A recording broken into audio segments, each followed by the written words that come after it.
परिष्कार न हुअन्ति सेथिपई सरकार केंद्र सरकार एवं राज्य सरकार यथेष्ट भाव में दायित्व संपन्न करुअछंती। सेही आभिमुख्य को नहीं आज ब्लॉक स्तरीय भीम भोई भिन्नक्षम सामर्थ्य शिविर अनुष्ठित होउछि। भंडारी पोखरी ब्लॉक अंतर्गत 23 गोटी पंचायत रे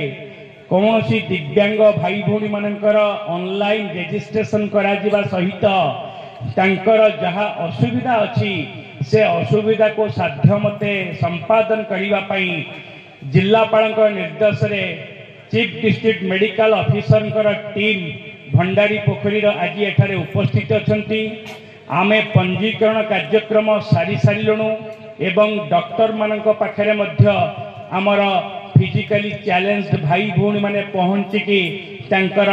जहाँ कार्यक्रम रही यूडीआईडी सर्टिफिकेट प्रदान निमंते पाइबा निमंते से कार्यधारा आरंभ हो गलानी। आज एठारे उपस्थित अछंती ये अंचलर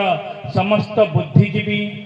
पंचायत पीआरआई डिपार्टमेंट आमर 23 गोटी पंचायत सरपंच समिति सभ्य सभ्या वार्ड मेंबर भाई भौणी माने अछंती जिला परिषद बंधुगण अछंती आमको सहायता प्रदान करिया पई उपस्थित अछंती पुलिस बंधु माने अछंती आईआईसी उपस्थित अछंती फायर उपस्थित अछंती मीडिया बंधुगण ये अंचल समाजसेवी युवसेवी समस्तंकर साहाय्य ब्लॉक प्रशासन को अकुंठित चित्तरे सेमाने तांकर साहाय्य प्रदान करिसंती जोथि पई आज